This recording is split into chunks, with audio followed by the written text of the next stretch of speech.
नमस्कार, आवाज समाचार में आपका स्वागत है। मैं हूं मनोज श्रीवास्तव। खबरों की शुरुआत करते हैं इस वक्त की हेडलाइंस के साथ। एक हफ्ते के अंदर दूसरी बार ट्रेड डील को लेकर ट्रंप का पॉजिटिव सिग्नल। ट्रुथ सोशल पर कहा, भारत से बातचीत जारी, अपने बहुत अच्छे दोस्त पीएम मोदी से करूंगा बात। इधर पीएम मोदी भी बोले, भारत और यूएस हैं नेचुरल पार्टनर, ट्रेड डील में खुलेंगी असीम संभावनाएं। इकोनॉमी के मोर्चे पर अच्छी खबर, रेटिंग एजेंसी फिच ने भारत का जीडीपी ग्रोथ अनुमान बढ़ाया। FY26 के लिए 6.5% से बढ़ाकर 6.9% किया। अच्छे ग्लोबल संकेतों ने बाजार में भरा जोश, निफ्टी लगातार छठे दिन बढ़त पर बंद, मिड कैप स्मॉल कैप शेयरों में खरीदारी। तमाम अनिश्चितताओं के बावजूद एसआईपी पर निवेशकों का भरोसा कायम। अगस्त में 1% की मामूली गिरावट के साथ 28,000 करोड़ से ऊपर एसआईपी निवेश बरकरार। एप्पल ने लॉन्च किया आईफोन 17, आईफोन का सबसे पतला और दमदार मॉडल आईफोन एयर भी लॉन्च। बेस मॉडल में अब मिनिमम 256 GB स्टोरेज, कीमत 83,000 से 1.5 लाख रुपए के बीच। नेपाल में ओली सरकार के इस्तीफे के बाद तेजी से बदल रहे हैं हालात। हिंसा और बवाल के बीच आगे की रणनीति बनाने के लिए आज प्रदर्शनकारियों की बैठक। फिलहाल सेना ने संभाली कमान। नेपाल के बाद अब फ्रांस की राजधानी पेरिस की सड़कों पर उतरे प्रदर्शनकारी। सरकार की आर्थिक नीतियों को लेकर नाराज लोगों का प्रदर्शन और आगजनी, प्रदर्शनकारियों और पुलिस के बीच झड़प। जीएसटी रिफॉर्म के बाद ग्लोबल रेटिंग एजेंसी फिच का भी भारत पर भरोसा बढ़ा है। फिच ने FY26 के लिए यानी इस साल के लिए भारत का जीडीपी ग्रोथ अनुमान बढ़ाया है। क्या है पूरी रिपोर्ट, जानते हैं यतीन मोता से। बताएं यतीन। रेटिंग एजेंसीज ने रिसेंटली भारत के ऊपर ज़्यादा भरोसा किया है और S&P की जो रेटिंग अपग्रेड है उसके बाद बहुत सारे जो रेटिंग एजेंसीज हैं जो जीएसटी में चेंजेस हुए हैं सरकार ने किए हैं और जिस हिसाब से प्रोफाइल सरकार की बढ़ रही है, बेटर हो रही है फिस्कल डेफिसिट फ्रंट पे, उसके चलते काफ़ी सारे बुलिश स्टांस आपको आते हुए नज़र पड़ रहे हैं। फिच की हम बात करें तो उनको लगता है कि यहाँ से जो जीएसटी रिफॉर्म्स हुए हैं उसके कारण FY26 की जो इनकी पहले की 6.5% ग्रोथ की फोरकास्ट थी, इसको बढ़ा के अब 6.9% कर देना चाहिए, क्योंकि इनको लगता है कि जीएसटी का जो नज़रिया है और जिस हिसाब से कंप्लायंस कम होगा, जिस हिसाब से मांग बढ़ेगी, कहीं ना कहीं डोमेस्टिक डिमांड बढ़ने के चलते आपको ये स्ट्रॉन्गर ग्रोथ देखने को मिलेगी। हालांकि ये जो कॉस्ट ऑफ ग्रोथ है वो कहीं ना कहीं फिस्कल डेफिसिट में आती हुई नज़र पड़ेगी, क्योंकि सरकार का जो टैक्स कलेक्शन है कम होगा और इसीलिए इनको लगता है कि फिस्कल डेफिसिट फ्रंट पे इस जीएसटी कट का 0.2% असर होगा, लेकिन ऑब्वियसली वो कॉम्पनसेट करेगा हायर ग्रोथ के साथ। अगर हम सेक्टर्स की बात करें तो इनको लगता है ऑटो, सीमेंट, हेल्थ केयर कंपनियां सबसे ज़्यादा बेनिफिट करेंगी जीएसटी कटौती के बाद। ऑटोज़ ऑब्वियसली क्योंकि यहाँ 10% का कट है, सीमेंट में भी मांग बढ़ेगी, और हेल्थ केयर की बात करें तो इंश्योरेंस पे जो सरकार ने जीएसटी कम की है उसको अगर कंपनियों ने अब्जॉर्ब कर लिया और कस्टमर तक पहुँचाया तो शायद कवरेज और हेल्थ केयर सर्विसेज को इसका फ़ायदा होता हुआ नज़र पड़ेगा। टू व्हीलर्स के लिए पर्टिकुलरली उनको लगता है कि यहाँ डिमांड और सेंटिमेंट दोनों ही बेटर होती हुई नज़र पड़ेंगी, खास करके रूरल मार्केट्स में। हालांकि दो रिस्क हैं जो इनको लगता है। सबसे पहले हायर यूएस टैरिफ कहीं ना कहीं ग्रोथ को चैलेंज करेंगे, लेकिन ये शॉर्ट टर्म फिनोमिनन है और फिच के हिसाब से जो डोमेस्टिक मार्केट है इसकी मांग इसको कुशन करेगी। हालांकि जो ओवरसीज मार्केट है उसमें काफ़ी सारे एक्सपोर्टर्स को एक शॉर्ट टर्म ब्लिप देखना पड़ता हुआ नज़र पड़ेगा, जहां वो क्रेडिट रेटिंग पे नज़र रखे हुए हैं। लेकिन ब्रॉडली इंडिया की बात करें तो जीडीपी अनुमान उन्होंने क्लियरली बढ़ा के ये भरोसा जताया है कि आगे आके जो जीएसटी रिफॉर्म्स है और जो वेग है, गति है ग्रोथ की, वो बढ़ती हुई नज़र पड़ेगी। शुक्रिया यतीन। और अच्छे ग्लोबल संकेतों से बाजार का जोश आज हाई रहा। सेंसेक्स 324 पॉइंट चढ़ा, निफ्टी लगातार छठे दिन बढ़त पर बंद हुआ है। आज निफ्टी ने 105 पॉइंट की छलांग लगाई है। मिड कैप स्मॉल कैप शेयरों में खरीदारी रही। मार्केट की डिटेल्स लेते हैं कंचन नौटियाल से। बताएं कंचन, क्या खास रहा आज की मार्केट में? तो हफ्ते का तीसरा कारोबारी दिन अच्छे खासे गेन्स के साथ आज मार्केट हमें बंद होता हुआ दिखाई दिया है। कल हमने देखा था कि जो बैंक निफ्टी है वो थोड़ा सा लगाट बना हुआ था, लेकिन आज फाइनेंशियल सर्विसेज में, बैंकिंग में वापस एक रिवाइवल आता हुआ दिखाई दिया है। इनफैक्ट इस टाइम पे अगर हम बात करें आईटी पैक की, तो वहां पे भी जो मोमेंटम है काफी ज्यादा बुल साइड में नजर आ रहा है। आइए देखते हैं कि स्टॉक स्पेसिफिक एक्शन आज के सत्र में किस तरीके का रहा है। जैसे कि मैंने मेंशन किया कि आईटी में अच्छे खासे गेन्स देखने को मिले, जिसके चलते विप्रो, एचसीएल टेक में अच्छा खासा इजाफा, फाइनेंशियल सर्विसेज के अंदर एचडीएफसी लाइफ और साथ में डिफेंस के अंदर भारत इलेक्ट्रॉनिक्स में अच्छे खासे आज एक गेन्स देखने को मिले। लूजिंग पॉकेट की बात कर ली जाए, देखिए आज जो ऑटो सेक्टर है थोड़ा सा बैकफुट में कामकाज करता हुआ नजर आया है। प्रॉफिट बुकिंग यहां पे देखने को मिल रही है। Bajaj auto, hero MotoCorp, Maruti Suzuki और महिंद्रा एंड महिंद्रा चारों ही ऑटो पैक के स्टॉक्स में आज एक मंदी का सौदा देखने को मिला। अब बात करते हैं कि मिड कैप का एक्शन जो है किस तरीके का रहा। अगर बात करी जाए बढ़ने वाले शेयर्स की, तो ओरेकल फाइनेंशियल अच्छे खासे गेन्स, इनकी जो पेरेंट कंपनी है वहां से जो कॉन्फिडेंस है आता हुआ दिखाई दे रहा है, जिसके बाद यहां पे 11% की तेजी। Persistent system, mid cap IT में भी जो आज मोमेंटम था काफी पॉजिटिव था। पूरे ही डिफेंस पैक में भी अच्छी खासी तेजी का रुख बना हुआ था, जिसके चलते भारत डायनामिक्स 6.5% के गेन, टाटा एलेक्सी में भी करीब 6% का इजाफा देखने को मिला है। लूजिंग पॉकेट की बात कर ली जाए, बीएससी कैपिटल मार्केट के जो स्टॉक्स है थोड़ा सा आज बैकफुट में कामकाज कर रहे थे। एमआरएफ करीब 3%, एस्कॉर्ट कुबोटा 2.5% की लूजिंग पॉकेट, और साथ में एबीएफआरएल की बात करी जाए तो यहां पे भी 2.25% का हमें डाउनसाइड देखने को मिला। लेकिन जिस्ट ऑफ द अगर मार्केट का समझे तो मार्केट ने लगातार छठा ट्रेडिंग सेशन है जहां पे सस्टेनेबिलिटी दिखाई है। इधर एएमएफआई ने म्यूचुअल फंड्स का अगस्त का डेटा जारी किया है। जुलाई में रिकॉर्ड ग्रोथ के बाद अगस्त में इक्विटी इनफ्लो करीब 22% तक घटा है, लेकिन एसआईपी इनफ्लो में करीब 1% की ही मामूली गिरावट है। एसआईपी पर निवेशकों का भरोसा बरकरार है। पूरी डिटेल बता रहे हैं यतिन मोता। पिछले महीने बहुत सारे आपने एनएफओज देखे थे, मैं जुलाई की बात कर रहा हूं, और उसके सामने अगस्त में आप देखेंगे कि जो एनएफओ का इनफ्लो है वो कम हुआ है। तो आप अगर एब्सोल्यूट नंबर देखेंगे तो आपको लगेगा कि नंबर गिरा है, लेकिन जो एनएफओ इनफ्लो है वो 30,000 करोड़ था जुलाई के महीने में, जो घट के अभी 3,000 करोड़ हो गया अगस्त के लिए। तो अगर आप ओवरऑल बेसिस पे देखें तो नंबर्स काफ़ी मंथ ऑन मंथ स्टेबल हैं। इनफैक्ट अगर हम लार्ज कैप इनफ्लो की बात करें तो ये लगभग 2100 करोड़ से बढ़ के 2800 करोड़ हो गया है। स्मॉल कैप इनफ्लो लगभग अभी भी 5,000 करोड़ रुपए के आसपास है।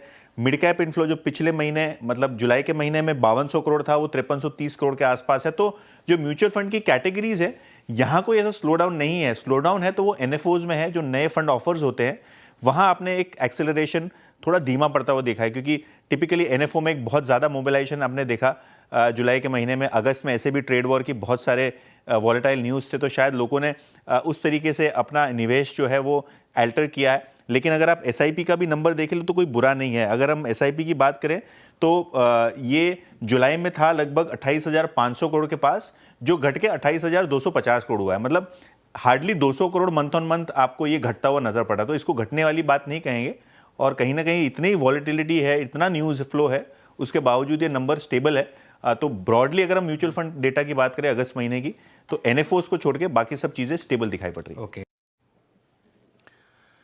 जीएसटी रिफॉर्म से आम लोगों को राहत तो मिली है, लेकिन जो लोग गाड़ी खरीदने की सोच रहे हैं उनके मन में इस वक्त एक बड़ा सवाल भी है कि गाड़ी खरीदने का सही समय कब होगा, अभी या 22 सितंबर के बाद। यही सवाल संवाददाता रोहन सिंह ने देश के नामी ऑटो डीलर्स से पूछे। देखिए ये रिपोर्ट। जीएसटी का फायदा तो मिलेगा, लेकिन लोगों के मन में एक सवाल है कि अभी खरीदें या 22 तारीख के बाद खरीदें। आपकी क्या सलाह है इसको लेकर? वो तो बाद में खरीदने के लिए सोचते हैं। What I feel is that they don't have to understand as far as the money is lower, they can purchase. तो वैल्यू से मंगाते हैं वो लोग ना, तो जीएसटी कम होने के बाद ही। आज अगर आपको अपने वेरिएंट, अपना कलर, अपना गाड़ी मिल रहा है, आज ले लीजिए। कहीं ऐसा ना हो चूक हो जाए और बाद में जब आप 22 सितंबर की वेट करें और गाड़ी लेने जाएं और आपको गाड़ी नहीं मिले। जहां तक लोअर जीएसटी का सवाल है, आपको कोई नुकसान नहीं होगा। आज भी अगर आप गाड़ी खरीदने जाएंगे, सारी डीलरशिप्स पे 22 सितंबर की रेट लिस्ट मौजूद है। 22 सितंबर का आपको रेट लगेगा, उसके ऊपर में भी आपको एडिशनल डिस्काउंट्स मिलेंगे और गाड़ी आपको तुरंत प्रभाव से मिल जाएगी। 22 सितंबर की वेट करेंगे तो गाड़ी की वेटिंग आएगी, गाड़ी मिलेगी नहीं, शायद डिस्काउंट्स भी उसके बाद नहीं मिले आपको गाड़ी पे।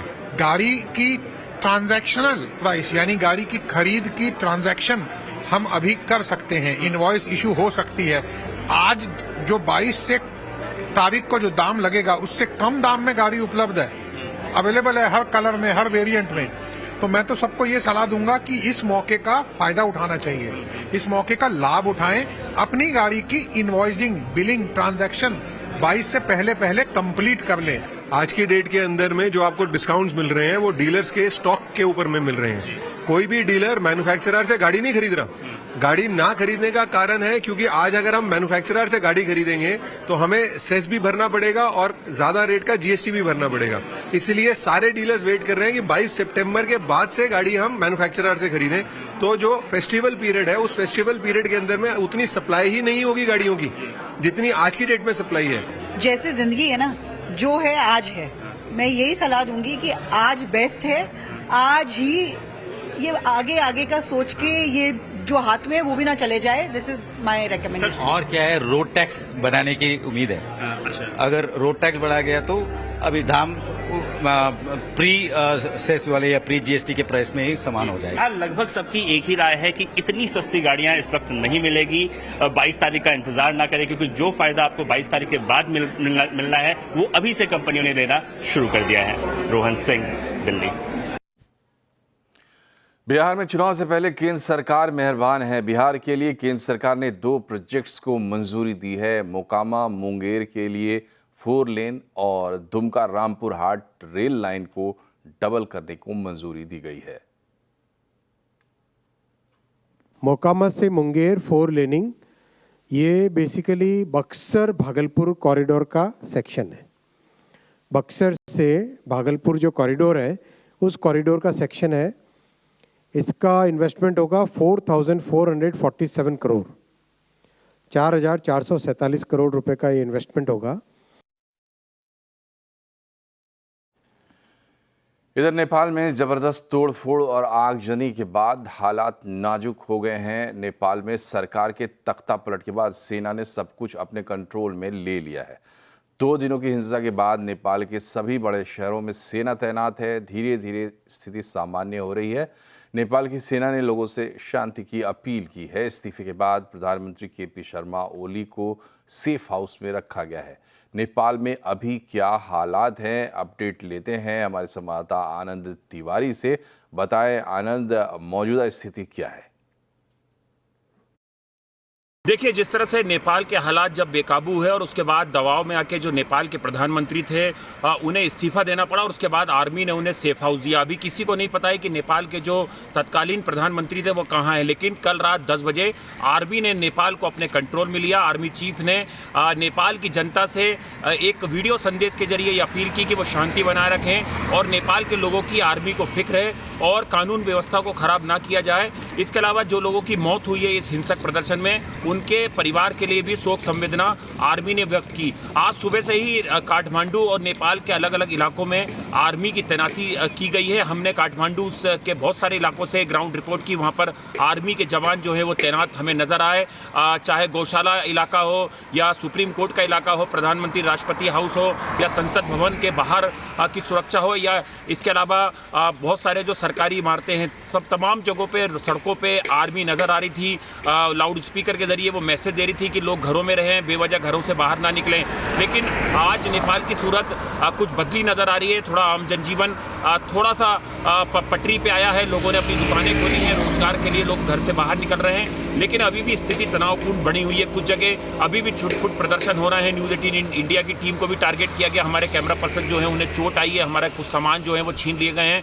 और आज जो जानकारी मिल रही है यहाँ पे जो सूत्रों से, प्रशासनिक सूत्रों से, कि जो आर्मी चीफ हैं, राष्ट्रपति हैं और पुलिस चीफ हैं, उनकी एक महत्वपूर्ण बैठक हुई है। इसके अलावा जो यहाँ के आर्मी चीफ हैं वो जो जेनजी रिवोल्यूशन से जुड़े जो बड़े चेहरे हैं उनके साथ मीटिंग एक कल रात कर चुके हैं, एक और उनकी मीटिंग होना है। अभी जो एयरपोर्ट का काठमांडू एयरपोर्ट है वो पूरी तरह से बंद है और आज शाम तक और कल सुबह कुछ सुलह के आसार नज़र आ रहे हैं, जिसमें कि जो कल की सुबह होगी शायद नेपाल की बदली नज़र आए। और तख्ता पलट के बाद अब नेपाल की कमान सेना के हाथ में कब तक होगी और कैसे आगे नेपाल का भविष्य कौन राजनेता तय करेगा, कौन पार्टी तय करेगी, ये आने वाले वक्त में पता चलेगा। इधर नेपाल के बाद अब फ्रांस में भी सरकार के खिलाफ विरोध प्रदर्शन शुरू हो गए हैं। बजट में कटौती और राष्ट्रपति इमैनुअल मैक्रों के इस्तीफे की मांग को लेकर 1 लाख से ज्यादा लोग सड़क पर उतर आए हैं। पेरिस में हालात बेहद तनावपूर्ण है। जहां पहले शांतिपूर्ण धरने और नारेबाजी चल रहे थे, अब उग्र प्रदर्शन हो रहे हैं। रिपोर्ट्स के मुताबिक कट्टर वामपंथी गुटों ने गृह मंत्रालय के बाहर दंगारोधी पुलिस पर हमला कर दिया। इससे तनाव और बढ़ गया है। सरकारी नीतियों के खिलाफ गुस्सा पूरे देश में फैल रहा है, लेकिन पेरिस इसका मुख्य केंद्र बना हुआ है। पुलिस हालात को नियंत्रण में लाने की कोशिश में जुटी है, जबकि प्रदर्शनकारी अपनी मांगों पर अडिग हैं।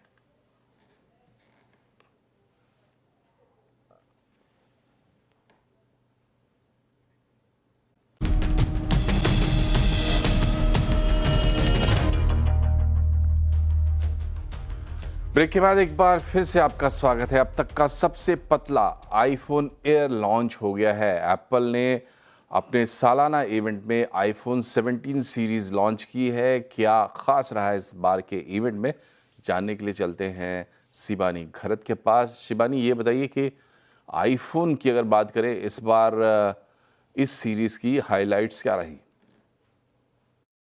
इस साल के सितंबर इवेंट के दौरान एज प्रॉमिस्ड एप्पल ने 4 नए डिवाइसेस लॉन्च किए हैं। कौन से हैं ये डिवाइसेस? सबसे पहले आईफोन 17 जो शुरू होता है 82,900 रुपीज से। इस सीरीज का हाईलाइट है एप्पल आईफोन एयर जो 1,19,900 रुपीज से शुरू होता है।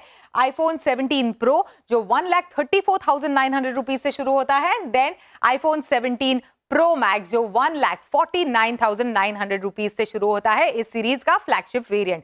एक एक करके सब डिवाइसेस के बारे में बात करते हैं। सबसे पहले बात करेंगे एप्पल आईफोन एयर के बारे में। बहुत ही एंटिसिपेटेड था ये डिवाइस।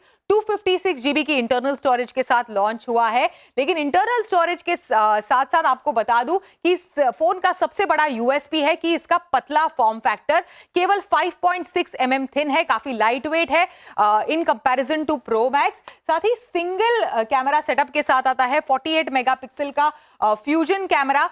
सिरेमिक शील्ड 2 प्रोटेक्शन के लिए इस डिवाइस पर दी गई है। ओवरऑल टाइटेनियम की बॉडी आपको इस डिवाइस के साथ मिलेगी और बैटरी एफिशिएंसी और ओवरऑल परफॉर्मेंस में काफी ज्यादा इंप्रूवमेंट है। इनफैक्ट परफॉर्मेंस के डिपार्टमेंट पे सेम चिपसेट जो A19 pro chipset pro devices को पावर करता है, सेम आपको इस डिवाइस में मिलेगा despite of its thin form factor. अभी सीरीज में दूसरे कौन से डिवाइसेस है उनके बारे में बात करते हैं। तो बेस वेरिएंट आईफोन 17 सबसे सस्ता 82,900 रुपीज में।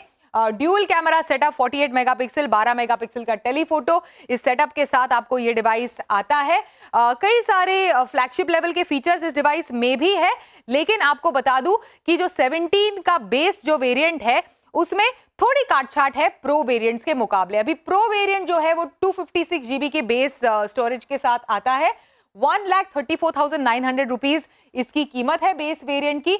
ट्रिपल कैमरा सेटअप आपको मिलेगा, लेकिन कैमरा मॉड्यूल अगर आप देखें तो इस तरह का जो 16 प्रो में आपको स्क्वायर कैमरा मॉड्यूल था वो इस डिवाइस में नहीं है। एक ऑलमोस्ट लैंडस्केप टाइप का कैमरा मॉड्यूल है और आगे की तरफ सेंटर स्टेज सेल्फी कैमरा है 18 मेगापिक्सल का, जो वर्टिकली भी अगर आप फोन को इस तरह से भी कैप्चर करेंगे तो आप लैंडस्केप मोड में, स्क्वायर मोड में अपने सेल्फीज और वीडियोस कैप्चर कर सकते हैं। अभी इस सीरीज की सबसे फ्लैगशिप वेरिएंट जो है iPhone 17 pro max, base price है 1,49,900 रुपीज, लेकिन प्राइस के डिपार्टमेंट में हिस्ट्री क्रिएट कर रहा है ये variant 2,29,900 rupees. Highest and 2 TB variant आपको एक आईफोन में फर्स्ट टाइम मिल रहा है और 2 लाख के प्राइस के ऊपर भी पहली बार जा रहा है ये डिवाइस। एक बड़ा माइलस्टोन है आईफोन डिवाइसेस के लिए। इसमें भी एक बहुत ही ब्यूटीफुल कॉस्मिक ऑरेंज कलर आपको प्रो मैक्स में मिलेगा जो काफी शानदार लग रहा है। A19 प्रो चिपसेट इस डिवाइस को पावर करती है। ट्रिपल कैमरा सेटअप के साथ ये डिवाइस आता है। और शिबानी, ये बताइए कि जो वॉच है या एयरपॉड्स है उनमें नया क्या देखने को मिलेगा? अभी इस सितंबर इवेंट में आईफोन्स के अलावा और भी गैजेट्स लॉन्च हुए। उनमें से है ऑफ कोर्स एयरपॉड्स प्रो 3 और साथ ही नई एप्पल वॉचेस में 3 नई एप्पल वॉचेस इस इवेंट के दौरान लॉन्च हुई है। एक तो सबसे पहले SE3, साथ ही Apple Watch series 11 and Apple Watch Ultra 3। ये 3 नई वॉचेस लॉन्च हुई है।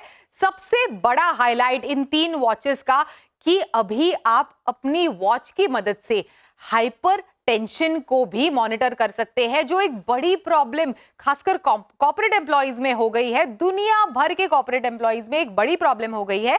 इसी के साथ साथ स्लीप डिटेक्शन में स्लीप एपनिया को भी आप अपनी एप्पल वॉच की मदद से ट्रैक कर सकते हैं। मूविंग ऑन, एयरपॉड्स प्रो 3 के बारे में बात करते हैं। इसमें कई सारे चेंजेस आपको नजर आएंगे। सबसे बड़ा चेंज एक तो better adaptive active noise cancellation, साथ ही better transparency, better battery life, 8 घंटे तक की बैटरी लाइफ आपको मिलती है। साथ ही नया इन ईयर फिट आपको इसके साथ मिलता है। लेकिन सबसे बड़ा हाईलाइट, इन योर ईयर आप हार्ट रेट को मेजर कर सकते हो। I think that is a stupendous feature. इसी के साथ साथ IP57 रेटिंग के साथ ये डिवाइस आता है। 50 से भी ज्यादा वर्कआउट्स आप ट्रैक कर सकते हैं। लेकिन हाँ, हार्ट रेट फीचर के लिए अभी तक FDA की अप्रूवल नहीं मिली है, जो एप्पल को उम्मीद है आने वाले दिनों में मिल जाएगी और वो ज्यादा से ज्यादा देशों में इस फीचर को लाने की कोशिश करेगी। शुक्रिया शिवानी। और आईफोन 17 में कितना है दम, आज कंज्यूमर अड्डा में भी इसी पर होगी चर्चा। एक्सपर्ट्स के साथ जरूर जुड़िए 5:57 पर।